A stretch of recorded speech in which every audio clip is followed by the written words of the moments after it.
Welcome back to the Elite Football Show. It's Friday, so what else can we talk about other than fantasy football? We're back for game week 4, and I'm Ciaran. I'm your host today, and I'm joined by Haider. How are you doing today? I'm good, mate. Look, the transfer window's shutting on Monday, so we can finally just Thank God get over this terrible transfer window for United fans, probably Arsenal fans as well, if you look at it, although they might do a couple of deals. And yeah, just move forward and let's just focus on the football because I'm just sick and tired. And Twitter's not a fun place right now. So what a nice way to get our heads away from it with fantasy football. Although I did really badly this week again, so that makes it even worse. To be fair, I think everybody did pretty badly this weekend. I was looking at some of kind of the statistics, and the obvious one that jumped out was the average was 43. Which was abysmal. Luckily, I think I got in the 50s, which just got barely above. I got 39, so I was below average. And I used my wildcard. Yeah, that's what I was seeing, that over 300,000 users used their wildcard last week. And the average of the teams that used their wildcard was 41. It was one of those weeks where there was a lot of goals, but from players that weren't really used as much in fantasy football, probably other than Jamie Vardy. Yeah, it was just one of those weeks. Like, you even look at City, the score was they had Mahrez scoring for them, and only I think it's like 8 or 9% of people have him on their team. Obviously, because everyone's gone with like De Bruyne, Aguero, Sterling, all of those, even though Aguero's out. But not many seem to go with Mahrez, which, look, we're going to talk about in this, but I think what's happening with their forward line probably helps Mahrez more because he gets more of the ball. But yeah, so what we're just going to do is we are going to pick some of the players that impressed us in the game week from last week. Because again, it was a weird week, so it's probably not going to be the same as what we've seen from before. So we're going to alternate it again from last week. So I believe last week you had the goalkeepers and midfielders, so I'll take that this week, and you can take the defenders and the strikers. Now, goalkeepers was kind of a difficult one because there was so many goals going in. So I've only actually picked 2 for the goalkeepers this week because everybody else is pretty average in terms of it. Look, we've spoken about Martinez before, but I think he got 6 points, which was fine. But the only 2 that really kind of stood out was the Leeds goalkeeper Meslier, who got man of the match in his game, got 10 points. If you can get that from a goalkeeper, you're laughing. But I think he was probably owned by very little amount of people because Leeds have kind of conceded quite a lot of goals early on, especially in those first 2 games, but they played very well against Sheffield United. But we know what Sheffield United's attack has been like so far this season. And then we have Darlow for Newcastle, who basically kept them in that game against Tottenham. If it wasn't for him, that game could have been 5-6-1. 5-6, easily, yeah. So really, they were the only 2 standout performances in terms of goalkeepers. When we talk about a bit later on about transfers, I think it comes back to you need to really look at kind of those the fixtures and see who has the best matchup in order to kind of pick those types of positions. So with the defenders, I'll throw it over to you there, Haider. Yeah, the defenders was an interesting one this week. I mean, if you have a look at the top scorers, both of them exceeded sort of just the clean sheet. So the first one is Tyrone Mings, rated at 5 million as well. It's surprising. He got an assist last week, so he's got 22 points overall. I mean, Villa have started really, really well. Surprisingly, I think they surprised a few. And I think they could surprise a few this season, actually. They're looking strong. So, yeah, Tyrone Mings got 12 points, which is fantastic return for a defender. He scored a goal, he got a clean sheet, and 1 bonus point. The reason why he didn't get, and I know you'll go on to it in the midfielders, but there was someone in Villa's midfield who absolutely killed it, didn't he? So, yeah. I mean, you've got to have a look, Villa are an interesting one because I think there's not many players I'd have in my team. I've got Jack Grealish, to be fair, and he did score the opening goal. Yeah. But I wouldn't have thought putting a defender in. But then you look at, as you said, Emi Martinez. He's the top point scorer for a goalkeeper. So, and rated at 4.5 million. I think that's fantastic value. Second one was Masuaku as well. I think he's an interesting one. At 4.5 million, he's only owned by about 0.5%. To be honest, I would be putting him in because no one foresaw a 4-0 win for West Ham against Wolves, who are always good defensively. Again, it's a match fitness point of view. I think United, City, and Wolves would be an idea maybe to even avoid some of their players for a little bit till they get their match fitness up. But Masuaku got an assist, clean sheet, 3 bonus points, fantastic return for someone only 4.5 rated. And then there was Robertson, who was the next player to. I haven't actually written down what he got, but I think he got 10 points. He got a goal and 2 bonus points. Didn't get the clean sheet. The thing is with him and Trent are very interchangeable. You can have Trent, same price. You can have Robertson. I don't think Trent started the season very well, if I'm being honest. But in the long run, it's a long-term game, right? You can either pick the fixtures and rotate them in and out, or you just stick with one, which is what I'm probably going to do, and then just go the whole season. Because in the end, Trent will probably be above Robertson in terms of points, just purely because his assist record is fantastic. So that is the defenders, Ciaran. Have you got any comments on that before you go on to the midfielders? Yeah, I think it's one of those weeks where people are probably happy to have Robertson in because he hasn't done too much prior to last week. You haven't seen much from the 2 wing backs from Liverpool, which is a bit of a surprise early on because last season they got very consistent points, but it seems a lot of the Liverpool players are getting it in spurts. Some players are playing great in one game and not in another. But again, look, we've mentioned it so many times. Liverpool are probably a class above everybody else now. If you don't have at least one of their attacking players in your team, you're doing something wrong. But yeah, I guess the other one is just with Mings, the fact that I think him and Konsa are 2 of the top kind of point scorers in defense, and it is crazy to see Villa like that. I guess people thought Villa might have had a decent season last season. Maybe it's just survive the first year and then kind of improve and try and build on it because they made a few nice signings in the last couple of days. They bought well. Yeah, I think they bought well. And they remember they bought Bertrand Traore again, so that's some more goals in the team. Ollie Watkins, obviously, they bought someone recently as well. I can't remember who it was, but they're doing some fantastic stuff. So I think Villa, I always tip them to stay up because I think now they retained Grealish, they might show a bit more ambition, which they've done. Yeah, absolutely. So then the midfield was a weird one this week because you'd expect to be seeing the likes of De Bruyne, Mane, Salah. Well, Mane had some good points. He's not going to be one of the ones I speak about today. We had Bowen, which got 15 points. Again, it goes to that game again for West Ham against Wolves. I don't think anybody expected that to happen. I think most people expected Wolves to kind of go in there and easily dominate the game, and it just didn't happen. Then what we have with Villa is Conor Hourihane. So again, got 14 points, and you wouldn't have expected. Look, he's a great crosser of the ball, so you're probably going to get a couple assists from him. So if you're having a Villa player, because I know he takes a lot of their free kicks and corners and stuff as well, so it makes sense. But again, for me, I can't trust Villa just yet. They don't score enough goals normally to kind of have more than kind of one player on their team. And then you have Mahrez. Again, I just mentioned previously that I think he's seen that the fact that they don't have a striker, he's taken a more advanced role. He's coming in from that right-hand side, and he was one of their better players against Leicester. Unfortunately, the defense really let them down. He probably would have got more if it wasn't for kind of them constantly getting caught out onto the break. So that's the 3 kind of top players I would have said in terms of midfield from last week. And then we'll move on to the strikers. Yeah, 1 point on Hourihane. I think it's 4 assists and 1 goal in the first 2 games.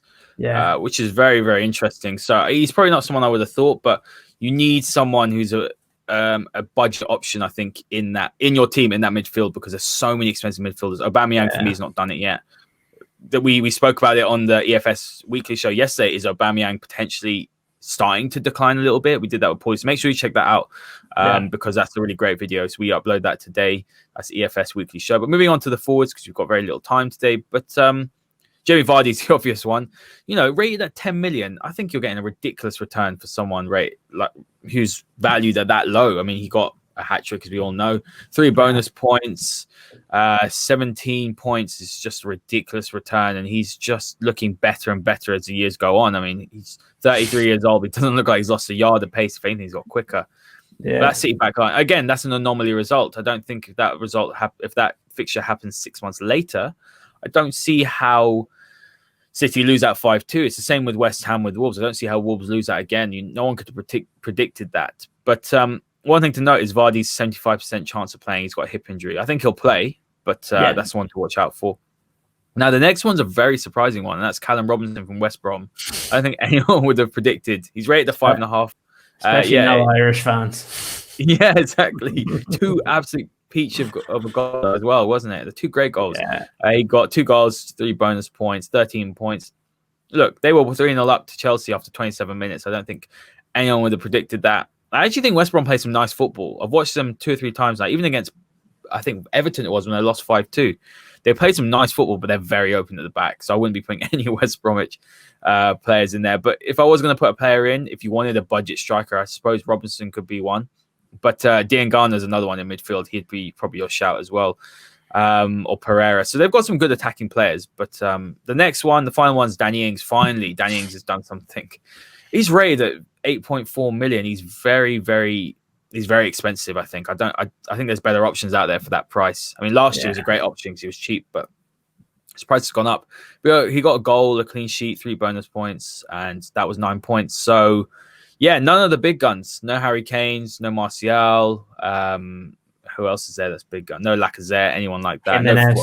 Jimenez is another one. Yeah, he completely blanked. So, some interesting ones. But I think what's telling you is you've got to have Jamie Vardy. Yeah, that's what it seems like, and with the amount of penalties that have been scored over the last kind of couple of weeks, it just seems like it's going to be important to have at least one of those penalty takers in your side.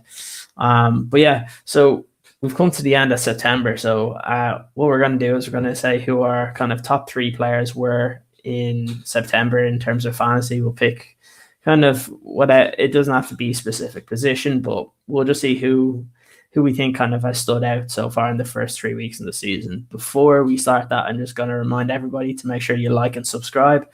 We have lots and lots of great content coming out, especially this fantasy football show every single week. So without further ado, I'll pick out 3 of mine. My first one was one I didn't expect to hit the ground running so quickly was Castagna for Leicester.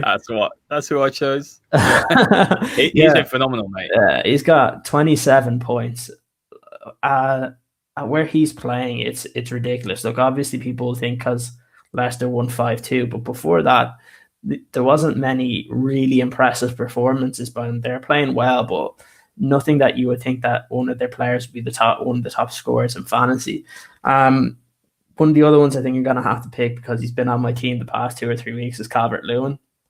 I think scoring a hat-trick against West Brom, then doing it again this midweek. Hopefully he can kind of continue that. And then the last one, it's kind of a tricky one. I don't want to steal any of your thunder here, but I'll go with one of the Liverpool lads, and I'll go with Salah just because, look, he has 28 points. He's done what you've expected him. Look, he had 1 week where Mane scored and he didn't get as many points, but again, through 3 weeks, he has 28 points. I don't think you can complain too much about that. So those would be my 3 for September. Yeah, great shouts. I mean, I can't disagree with any of them. The first one I'm going to start with is Patrick Bamford. I think he's someone that people know scores in bursts. He's someone that I thought, he's going to struggle in the Premier League. But he's been great, hasn't he? And I think his form will drop. I'm not in any doubt about that because that is just the player he is. He's a confidence player. But rated, he started at 5.5. He's gone up to 5.8 million. 29 points, 3 goals, 2 assists, 1 clean sheet, 5 bonus points. That's a fantastic return after 3 games. He was on my bench. He scored again. I just didn't expect him to score. And it would not surprise me with that City defense if he scores again on the weekend. Yeah. The next one's a funny one because I think he's not scored as many points, but it's Luca Digne because I just think that in the long run, he's going to be one of the most important big value defenders that you bring in. Yeah. One of the best crossers in the league out of anyone. He's fantastic at it. He's got Calvert-Lewin, who's just so brilliant in the air. He's just looking really, really good, isn't he? And Digne will profit from that. He's got 2 assists so far in 3 games, 1 clean sheet, 4 bonus points. He's not scored as many points as Castagna, but he will in the long run. I think Everton are dark horses this year. I firmly believe that now. And the final one is a bit of a funny one, maybe, but Wilf Zaha he's already matched what he did in terms of goals and goal tally last year. He's got 3 already. He looks sharp, and Palace are playing much better on the counter now. They're looking much more. I think they're looking much more direct, and he's playing further forward. He's doing less defensive duties now, and I've always been a big fan. I've always said United should bring him back if they're not going to go and sign, let's say a Sancho. So I think Zaha's one to watch out. And they're playing Chelsea, and Chelsea defense is poor. A lot of people are predicting Chelsea to win, but if Palace is strong in defense, if they sit back and they play on the counter, Chelsea could be in for real trouble because his pace is devastating. So yeah, they're my 3 players. Dean is a bit of a funny one, but I think in the long run he will profit a bit more. Yeah, I think that's a really good point on the Chelsea and Palace. I think Palace have been really good defensively, been well structured, and then when they get their chances, they've been able to counterattack every team so far. So I think that's a good one. And then I think for our next segment, which we're going to go on to kind of the transfers, I've kind of focused probably a lot of my attention this week because I've seen how important it's been over the last few weeks is to look at your matchups. It's how kind of I came to the conclusion of actually putting the likes of Calvert-Lewin into my team, and it's worked out wonders for me in the last couple of weeks. So I think the way it's looked is those players that have the good matchups are the ones that you're starting to see are getting the higher points. So again, I'll do the goalkeepers, midfielders. You can do the defenders and strikers. So the 3 that I kind of picked out would have been the first one. Again, one of the top scorers from last week was Darlow. So they're playing against Burnley this week. So look, I don't expect many goals in the game, but you might have a chance to get a clean sheet there for Darlow if Newcastle are on it defensively, because the week before they were terrible defensively. So it's kind of hard to tell, but he's probably a good shout in that game. You have at a bit of a higher price Kasper Schmeichel, who's coming up against West Ham. After West Ham scoring 4 goals last week, I can't see them replicating that this week again. And then the one that I think a lot of people probably have already is McCarthy for Southampton, who are up against West Brom this week. So I know West Brom scored the 3 goals against Chelsea, but prior to that, they haven't looked that potent going forward, especially when they've played kind of the more middle of the table teams where they're expected to attack as well. Yeah, McCarthy's probably the person that I'm going to bring in. I mean, I've gone with the strategy, and maybe this is because I could save 0.5 million, but I've gone for a double keeper strategy just this year, which I've never done. So I've got 2 keepers who are starting, Pope and McCarthy, and I just rotate them. Yeah, I feel like, but the problem is no one's keeping clean sheets. Yeah, so that's the problem. Maybe that's not going to work. But I've got 2 strong keepers. Obviously, Burnley play Newcastle, and McCarthy's playing, as you said, West Brom. So there's options there. For me, defenders, again, yeah, I agree with you. I went for the matchups. I think in the past, and what people do is they look at a big name and think, oh, okay, Martial's in good form, I'm going to play him. But you're right, you've got to do the matchups. And I haven't been doing that this year. But what I will say is the first obvious one is Castagne again. Leicester against West Ham United. Castagne is at home. You could even go for James Justin. I mean, that's probably what I'm going to do because I used my wildcard last week, so I don't want to be making too many transfers. And you could get away with Justin because, again, Justin's another player who you could have said has been impressive. 17 points, started at 4.5 million. He's a bargain. Yeah. He's played really well. So, but I'm going to go for Castagne because he offers more of a goal threat. And against that West Ham team, I just think that results in an anomaly. Leicester are looking very good at home. So I would go for that one. That's the first one. Second one, again, looking at the matchups, it's an obvious one. You could go for either one, Trent or Robertson, one of them. But look, Liverpool, I think they're playing home. They're the best team in the league by a long shot. So I would just be keeping one of them in your side for the prolonged period. I wouldn't put Alisson in, but I'd put one of those fullbacks because they're gonna influence the game in terms of assists. So that's the second one. Final one, again, I've mentioned earlier, but it'd be Luca Digne against Brighton. I just think, and these are all quite expensive options, by the way, but I just think that they're in ridiculous form, aren't they, Everton? Calvert-Lewin is looking 2 back-to-back hat-tricks, so he's just looking so good. And I just think Digne offers so much. So those would be my 3. Some people, and if you go on the Fantasy Football website, they talk about Reece James, but Chelsea can't defend at all. No. That's the problem. Doesn't matter how good you are going forward, and they've had some favourable fixtures and matchups. Last week you would have thought, right, clean sheet. this week, like we said, Palace are going to be much more difficult than you think. They smashed United the other day. So, yeah, I think that would be a risk to bring a Chelsea defender in.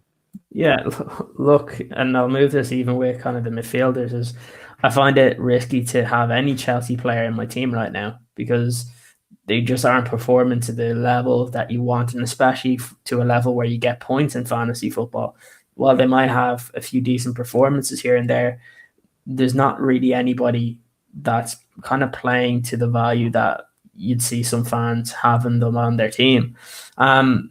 So my first one kind of goes back to what you're saying with Palace and Chelsea. The first midfielder I'd be looking at, if especially because this week I think is a little bit different with Son being injured, that you're looking at possible players to come in instead of him.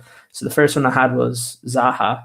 I think he's been excellent the first couple of weeks. I think the second one that I have, and you can kind of go between kind of two or three of them, and you probably bring someone in the Man City midfield because they're up against Leeds. I think if you have the funds to do it, this is probably a perfect game to have Kevin De Bruyne come in because I think he's going to have a lot of opportunities here.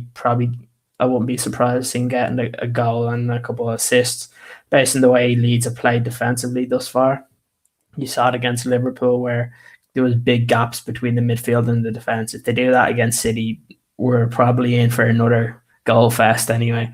And then really the other ones that I had were in that kind of City and Leeds game. I had Click from Leeds, who's had an excellent start to the season, and then I had Mahrez as well for City. I just think that's the game in terms of midfield. If you're making changes, and especially with the likes of Son going out, it's probably one to look at because I expect a lot of goals. And really for your midfield, that's kind of what you want. The more goals, the better.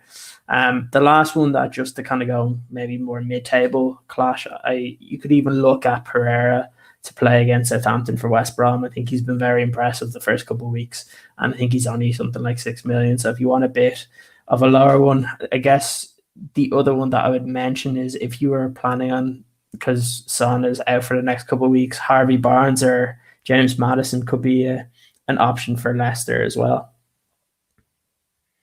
So what do you think about the strikers? Yeah, I agree.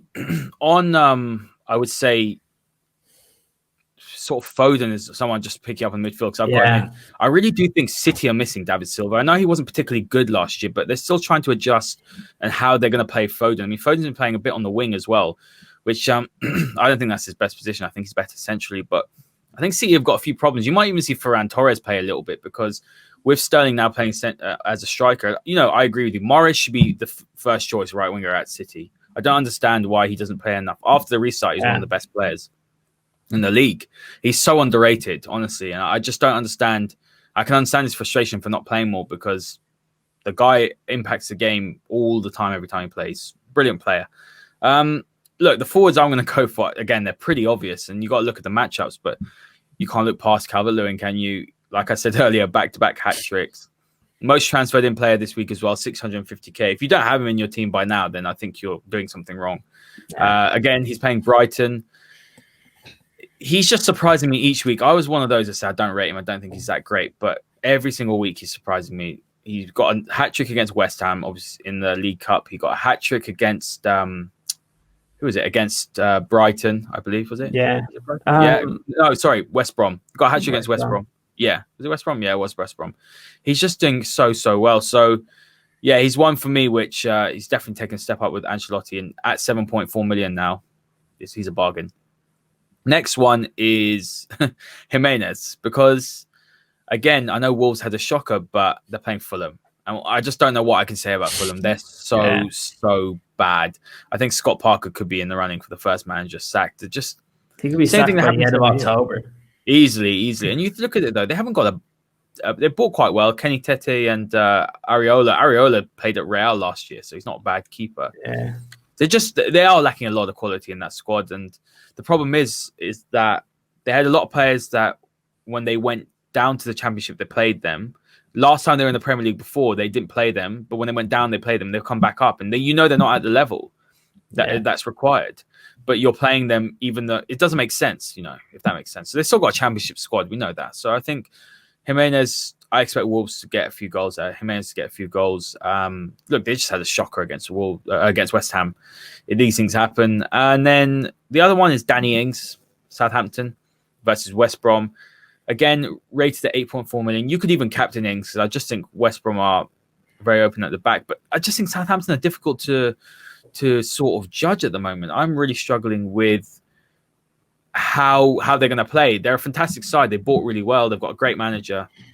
They haven't really hit their stride yet. So they're a difficult one. I think you've got to mention as well, possibly, it sounds a bit crazy, but I think you could maybe even mention Timo Werner. Possibly did score his first goal, and they are playing a Palace side. But again, when they're sitting so deep, and this is a thing we spoke about the other day, Werner excels when he's on the shoulder of the defender, playing on the last man, and he will not be doing that. So you could very much see Giroud coming for this game or Tammy Abraham. So I think if Chelsea do that, they've got more of a chance. But again, I just wouldn't look past these three.